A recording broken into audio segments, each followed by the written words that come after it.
Good morning, students, and once again I welcome you all to my YouTube education channel, The Guru Upnishad. Today, in this video, we are going to study history, and the discussion will especially be held for class 10th students for their first chapter, Nationalism in Europe. We have already discussed in one video about this chapter. Now this will be day 2 session. Okay, this will be day 2 session for nationalism in Europe for class 10th students. Okay,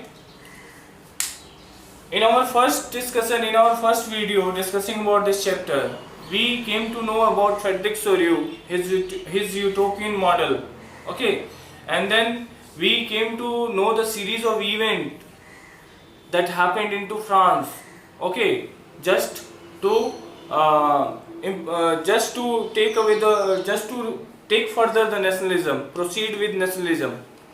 nationalism को बढ़ावा देने के लिए, राष्ट्रवाद की निर्माण करने के लिए फ्रेडरिक सोरियो का हमने देखा कि उन्होंने क्या प्रिंट दिया, क्या इमेजिनेशन दिया, यूटोपियन वर्ल्ड का एक एग्जांपल दिया उन्होंने, ठीक है, जिससे प्रेरित हुए लोग बहुत ज़्यादा। और फिर हमने फ्रांस में देखा सीरीज ऑफ इवेंट कि मोनार्क सिस्टम को खत्म करने के लिए, डेमोक्रेसी लाने के लिए और नेशनलिज्म लाने के लिए क्या क्या वहां पे हुआ। नाउ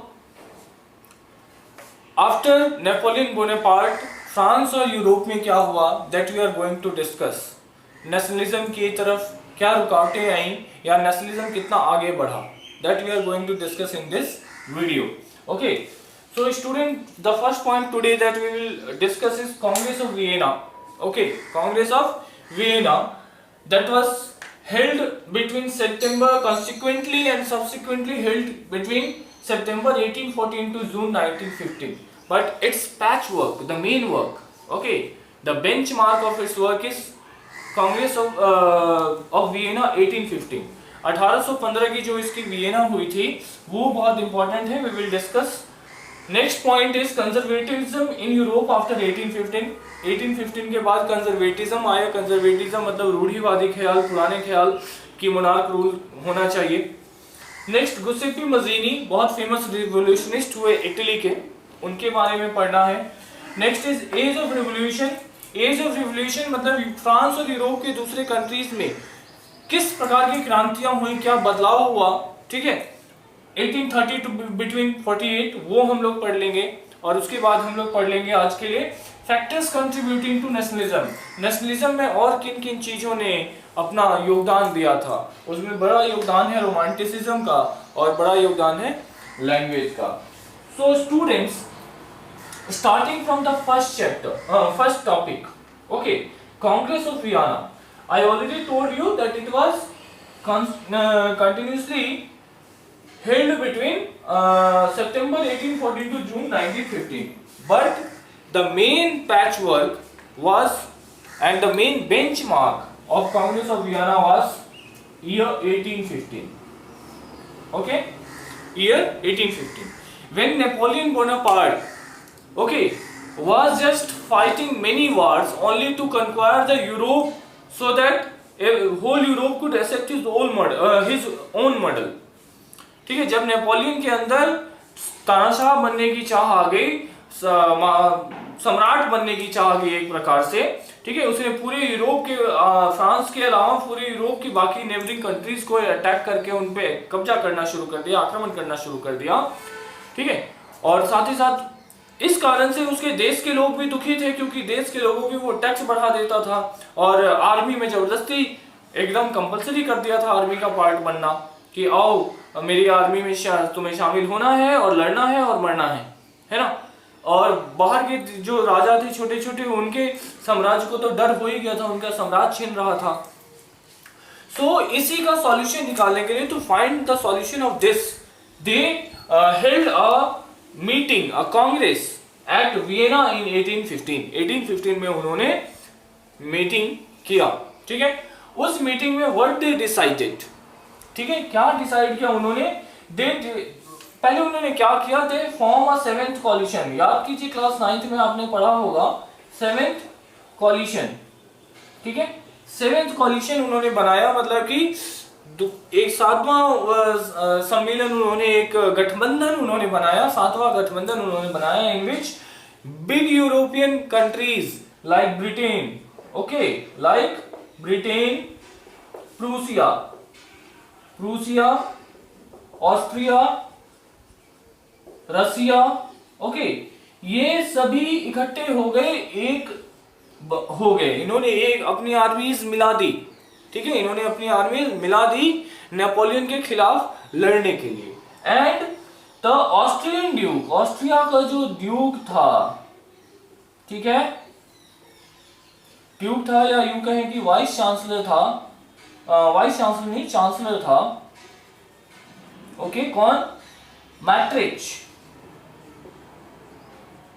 कौन था, मैट्रिच था, ठीक है, इसके लीडरशिप में, ओके, इसके लीडरशिप में ड्यूक मैट्रिच जो था, चांसलर ड्यूक मैट्रिच जो था, इसके लीडरशिप में इन लोगों ने 7th कॉलिशन फॉर्म किया, और वहीं पे फिर युद्ध हुआ 1815 में, कौन सा, वाटरलू का युद्ध हुआ, वाटरलू जो आज बेल्जियम कहते हैं, वाटरलू का युद्ध हुआ और उसमें नेपोलियन हार गया, ठीक है।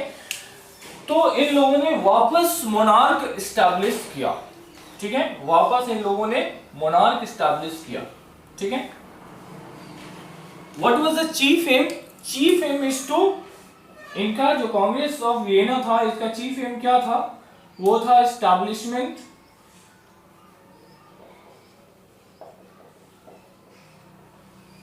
ऑफ मोनार्की, ओके, मोनार्की का एस्टेब्लिशमेंट था, मतलब कि जो यूरोपीय देशों को जो फ्रांस ने वापस मर्ज कर लिया था, मिला दिया था, नेपोलियन बोनापार्ट ने मर्ज कर दिया था और वहां से राजा को हटा दिया था, एरिस्टोक्रेसी खत्म कर दी थी, ठीक है, वापस उसको लाना था इस वजह से, और redraw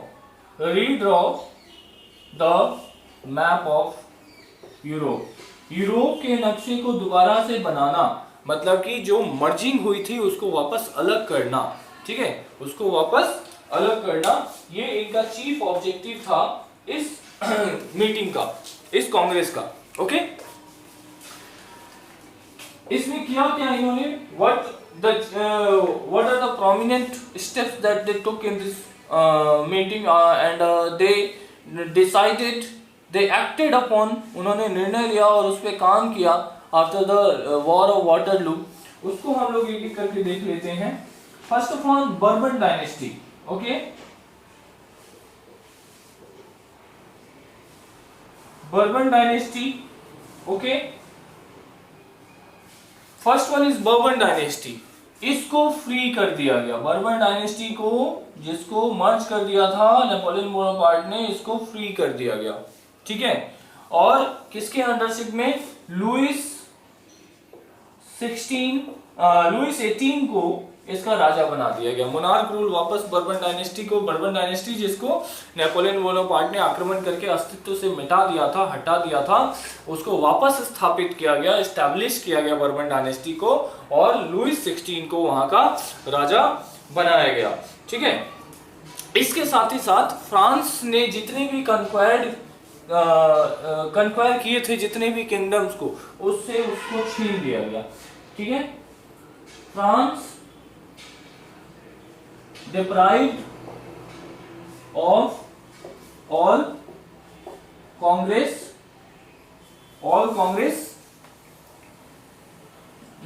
France deprived of all conquered kingdoms, ठीक है, फ्रांस से सारे जो उसने कंक्वायर किए थे किंगडम्स वो सब छीन लिया, okay. Students, next point that is very important.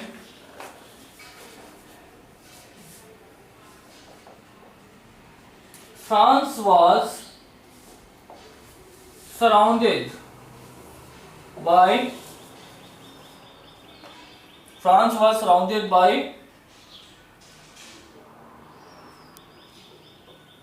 kingdoms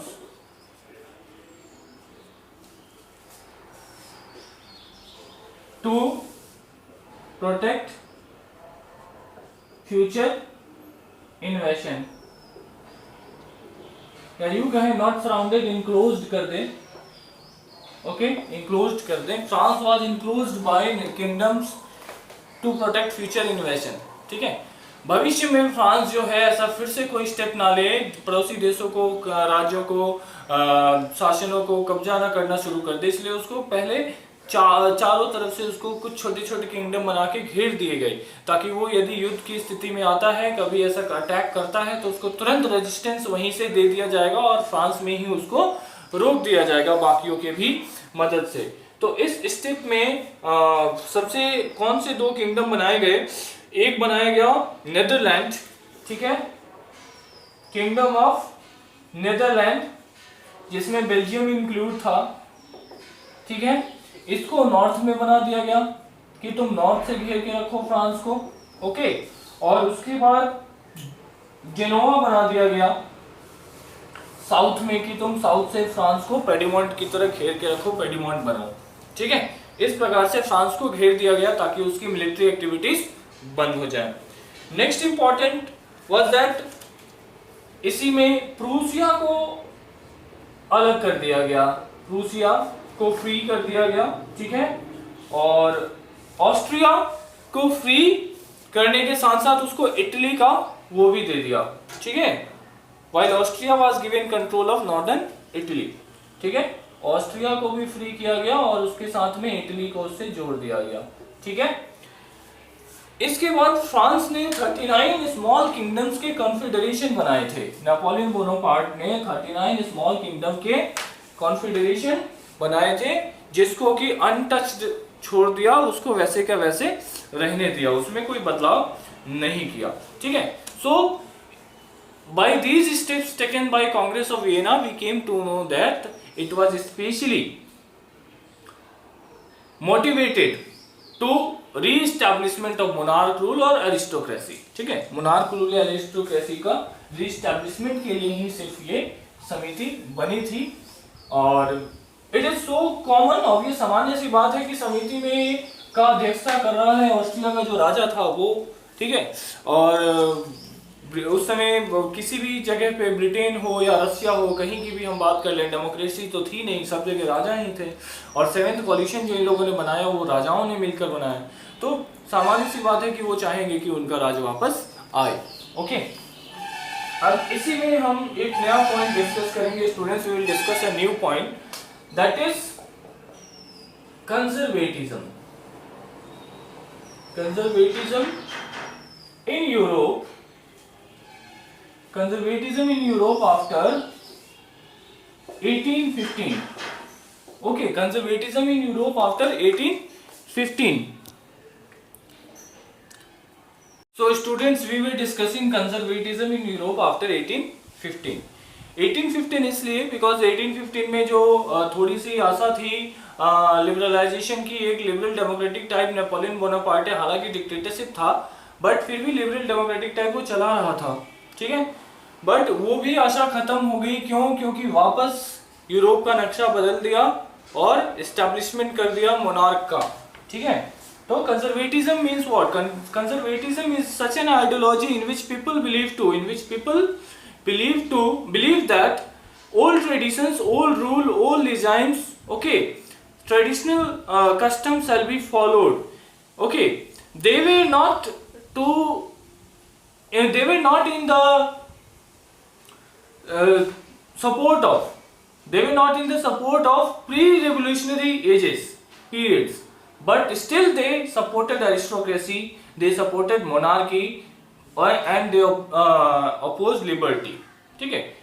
conservatism मतलब कि रूढ़िवादिता, एक प्रकार से कह लें कि जिसमें लोगों का मानना हो कि पुराने जो सिस्टम है, पुराने जो रूल्स हैं, रिजाइम है, शासन है, वही व्यवस्था में रहनी चाहिए, बदलाव होनी चाहिए लेकिन धीरे धीरे। They advocate for a slow change, ठीक है, they advocate for a slow change. तो इस प्रकार से पूरे यूरोप में फिर से एक बार कंजर्वेटिज्म आ गई और कंजर्वेटिज्म के ड्यूरिंग फिर से वापस वहां पे मोनार्क सिस्टम को एस्टैब्लिश किया गया, ठीक है। Next is age of revolution.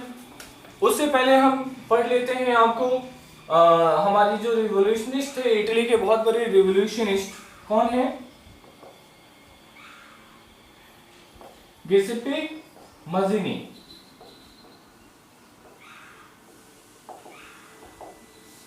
Okay students, he was a great Italian revolutionist. He was a great Italian revolutionist who earlier belonged to secret society of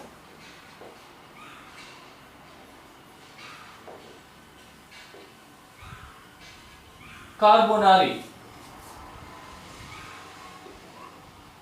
Okay, he earlier belonged to the secret society of Carbonari.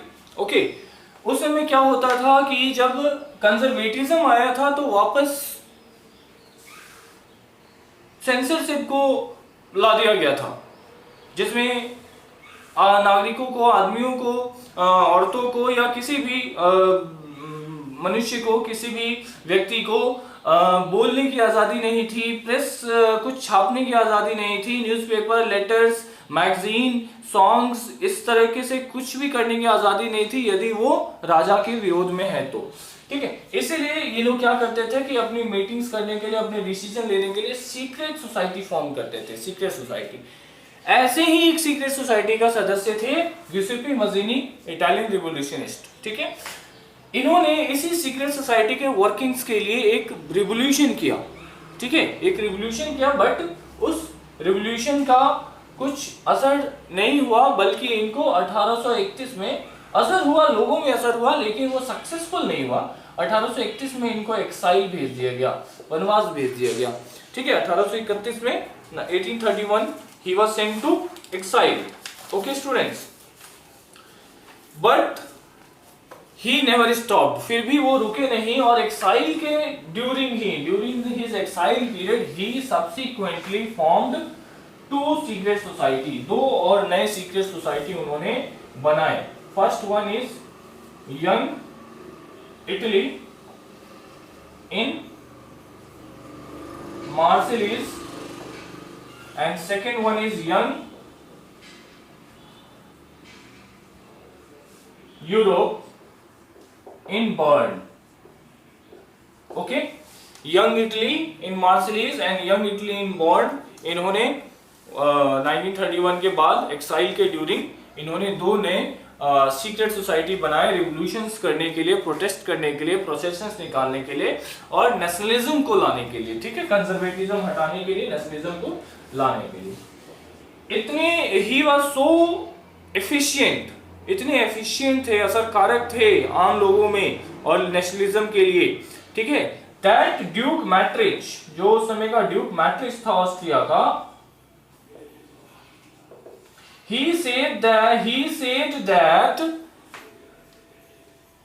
Giuseppe Mazzini was the biggest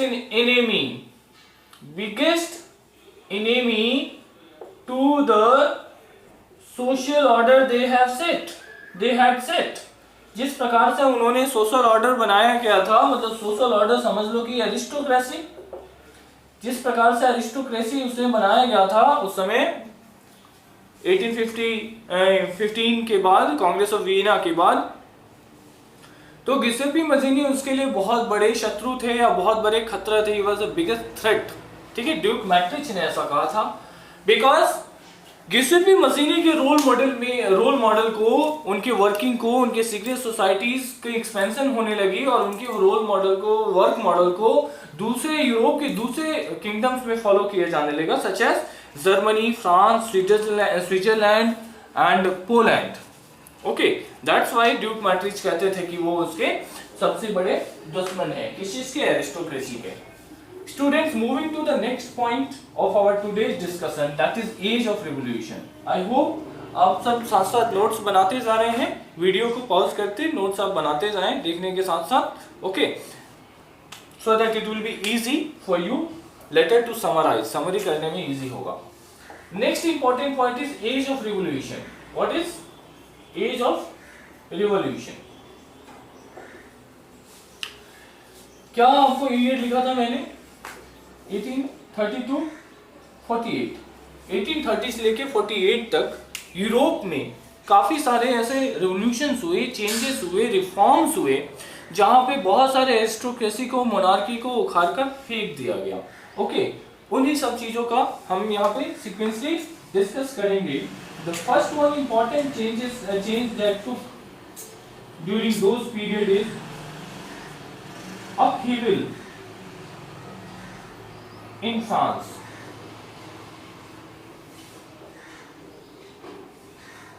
Okay, upheaval in France in July 1930. जुलाई 1930 में France में एक उत्थान हुआ। ठीक है, upheaval हुआ। क्या उत्थान हुआ?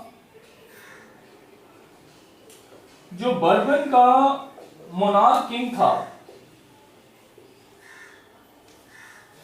बर्बन के जो मोनार्क किंग्स थे, ओके, जिनको कांग्रेस ऑफ वियना के बाद वापस सत्ता में लाया गया था, रिस्टोर किया गया था पावर में, ठीक है, सारे पावर उनको दे दिए गए थे, उसको ओवरथ्रो कर दिया गया, इनको उखाड़ फेंक दिया गया वापस। ठीक है, 1830 जुलाई 1830 को बर्बन मोनार्क जो कि कांग्रेस ऑफ वियना के बाद रीएस्टैब्लिश किया गया था, उसको वापस इन लोगों ने, रिवोल्यूशनरीज ने उखाड़ फेंका।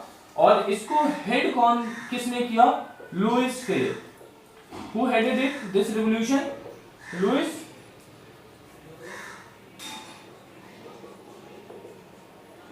ओके। मोनार्क रूल को उखाड़ फेंका बर्बन डायनेस्टी के, और वहां पे कॉन्स्टिट्यूशनल मोनार्क, अगेन आप याद कर लीजिए 1789 और 1791 का जो कॉन्स्टिट्यूशनल मोनार्क बनाया गया था फ्रांस में मिराबेउ के द्वारा, नेशनल असेंबली के द्वारा, वैसा ही एक कॉन्स्टिट्यूशनल मोनार्क जो है लुइस फिलिप को हेड बना के बर्बन में, फ्रांस में एस्टेब्लिशमेंट कर दिया। नेक्स्ट इंपॉर्टेंट आप देखेंगे students, that took place there in Belgian revolution of 1830। What is it? Belgian revolution of 1830। Okay, what happened in this? जब कांग्रेस ऑफ वियना हो रहा था, ठीक है, 1814 और 15 के बीच में, तो बेल्जियन प्रोविंस को हॉलैंड को मिला के, बेल्जियन प्रोविंस और हॉलैंड को मिला के एक सिंपल किंगडम नीदरलैंड बना दिया गया था। I already told you. Okay, क्या हुआ था? What was done? जो बेल्जियम और हॉलैंड को मिला के जो नीदरलैंड बना दिया गया था स्टूडेंट्स। ठीक है, Congress of Vienna during 1814 to 15। ठीक है, ड्यूरिंग 1814 टू 15 जो बेल्जियम एंड हॉलैंड को मिलाकर नीदरलैंड बना दिया गया था। ठीक है, जिसमें डच जो है वो एज अ चीफ लैंग्वेज कर दिया, डच चीफ लैंग्वेज। ओके, बल्कि ज्यादातर लोग इसके फ्रांस बोलते थे, इस रीजन में रहने वाले ज्यादातर लोग फ्रेंच बोलते थे, ओके, या बेल्जियन बोलते थे, फ्लेमिश बोलते थे, फ्रेंच और फ्लेमिश बोलते थे। उसके बाद भी इनको डच बोलना जरूरी था। ठीक है, तो इसी प्रकार से एक रेवोल्यूशन उठा 20 अगस्त 25 1830 को। ठीक है, और जिसमें यूनाइटेड किंगडम ऑफ बेल्जियम को, मतलब कि यूनाइटेड किंगडम ऑफ बेल्जियम मतलब बेल्जियम, हॉलैंड, नीदरलैंड, ठीक है, बेल्जियम, हॉलैंड और नीदरलैंड से मिलकर जो यूनाइटेड किंगडम ऑफ नीदरलैंड बना था वो वापस टूट गया। ठीक है, कब टूटा? 25 अगस्त 1830। Okay, this was the chief event during the age of revolution. Okay, ये क्रांति हुई उस समय 1830 से 48 के बीच में। Next important chief event was uprising in Greece.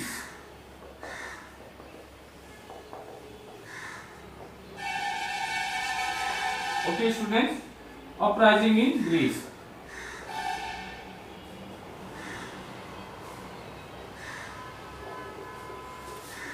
Uprising in Greece, Greece में ओटोमन एम्पायर का शासन था। ग्रीस में उस समय ओटोमन एम्पायर का स्टूडेंट शासन था। तो एज ऑफ रिवॉल्यूशन में जो नेक्स्ट पॉइंट हुआ स्टूडेंट्स, एक इंडिपेंडेंस की नई जर्नी शुरू हो गई 1821 में। कब? 1821 में वहां पे भी इंडिपेंडेंसी के लिए लड़ाई शुरू हो गई ग्रीस में। ओके स्टूडेंट्स, और ग्रीस को जो है बाकी के पीपल, वहां के जो ग्रीस पीपल थे, ठीक है, got support from other Greece living in exile. वहां के जो पीपल थे ग्रीस के, जिनको एक्साइल में भेज दिया गया था, या बाकी के जो कंट्रीज थे जो उनके प्रति सिंपैथी रखते थे, उनके द्वारा मदद मिला। ठीक है, they got a great help, okay, from the people of Greece living in exile as well as neighboring countries who had sympathy for them, because Ottoman Empire was unjustified. उनके कल्चर को दबा रहा था Ottoman Empire, ग्रीस के culture को दबा रहा था, ट्रेडिशन को दबा रहा था, लैंग्वेज को दबा रहा था। ओके, इसलिए उन्होंने एक नई क्रांति शुरू की अपने ट्रेडिशन को, अपने संस्कृति को वापस पाने के लिए, और वो लड़ाई शुरुआत हुई 1821 में। और उन्होंने अपनी लड़ाई जारी रखी। इसके एक चीफ जो रिवोल्यूशनिस्ट हैं 1824 में English poet Lord Brian, he took part actively into that revolution but died। ठीक है, इन्होंने बहुत ही बड़ा योगदान दिया था उस रेवोल्यूशन को, and at last in 1832 Greece जो है वो इंडिपेंडेंट हो गया। ऑटोमन एम्पायर या मुस्लिम एम्पायर से वो अलग हो गया, फ्री हो गया। Okay, so this was the age of revolution guys. Now important point to be discussed today in our video session is, it is factors responsible for not responsible but factors contributing, जिन्होंने पूरा अपना योगदान दिया था contributing to nationalism। Okay students, in which I already told you that we are going to study romanticism and language। Okay, बच्चे उस समय students उस समय कई सारे इंग्लिश पोएट हुए। ठीक है, कई सारे इंग्लिश पोएट हुए या सिंगर्स हुए या लेखक हुए, जिन्होंने लोकल लैंग्वेज में फोल्क गा के, अपनी पुरानी गाथा गा के, कहानियां सुना के या गाने गा के लोगों को नेशनलिज्म का फीलिंग जगाया। ठीक है,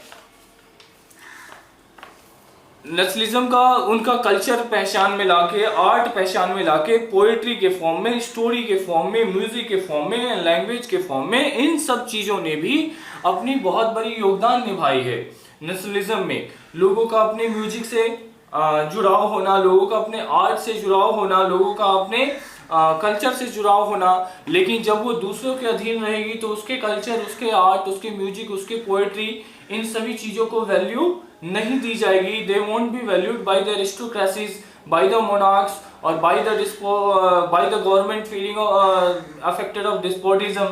okay, so people, some of the leaders or revolutionists started people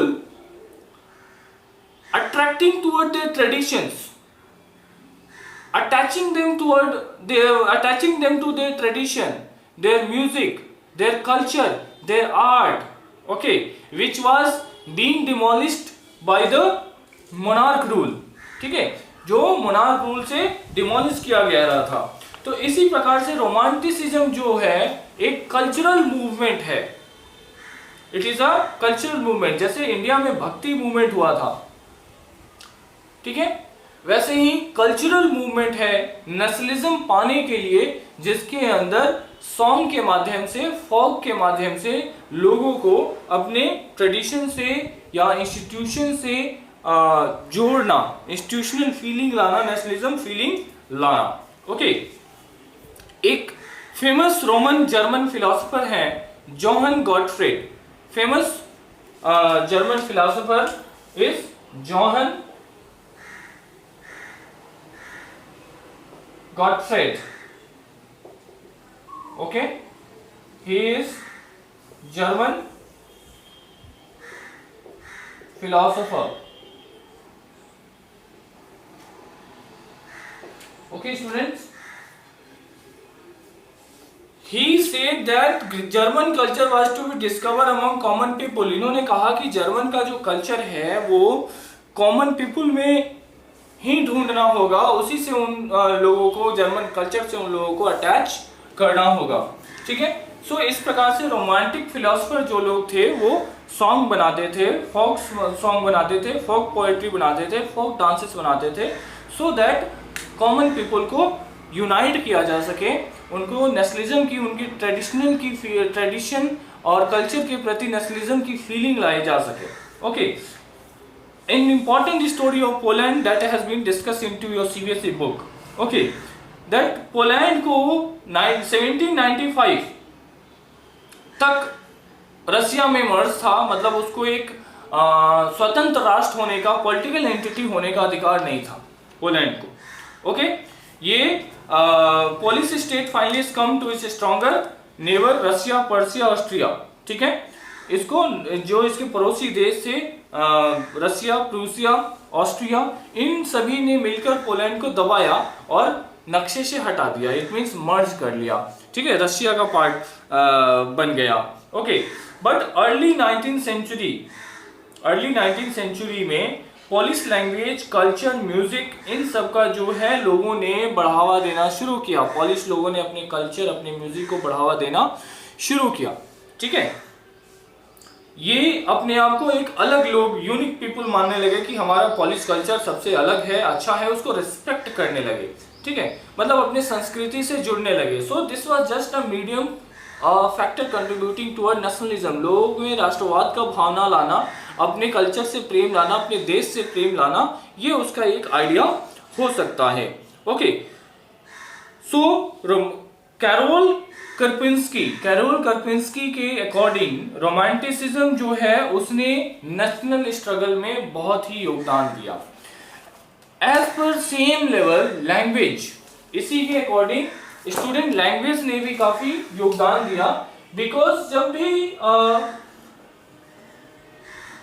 liberalisation हो या फिर मोनार्क रूल हो, ठीक है, जैसा कि हमने एग्जांपल में देखा कि कई सारे मोनार्क रूल में डच लैंग्वेज को वो कर दिया गया, सभी जगह बोले जाने वाला ये ऑफिशियल लैंग्वेज डिक्लेयर कर दिया गया, जबकि वहाँ के ज़्यादातर लोग फ्रेंच बोलते हैं, फ्लेमिश बोलते हैं। ठीक है, कि इसी प्रकार से पोलैंड में क्या था कि डिवाइडेड रीजन था, जर्मन रीजन और फ्लेमिश रीजन, लेकिन दोनों के डिस्प्यूट्स बहुत सारे थे। ठीक है, लैंग्वेज को लेकर। तो language in the during the period of 18th and 19th century जो लोग दबाए जा रहे थे, उन लोगों ने अपनी लोकल लैंग्वेज को, अपने नेटिव लैंग्वेज को as a sign of protest use करना शुरू कर दिया। विरोध दिखाने के लिए उन्होंने अपने लोकल लैंग्वेज को शुरू कर दिया, प्रमोट करना शुरू कर दिया लोकल लैंग्वेज का। ओके, एंड ये भी एक मीडियम बना विरोध करने का, रेवोल्यूशन करने का। So student, that's it for today. आज के लिए इतना ही, and we will again meet in day 3 session. This was day 2, today was day 2. We will again meet in day 3 session, and then we will discuss some more important topics like as unification of Italy, unification of German. Okay, and we will come to know some more about some more revolutionaries. Okay, and then we will reach that how nationalism was achieved in the whole Europe. इस conclusion पे हम पहुँचेंगे। Okay, till then I am giving you some question into the description of this video as a home assignment. I would like that you shall do it, and as well as watch this video and make notes. And those students who are watching this video for the first time, they shall also watch my first video made on the same topic, nationalism in Europe. And I think you are loving to study with me, and if you are loving, please share my channel, like it and subscribe it as much as you can. Thank you. Goodbye.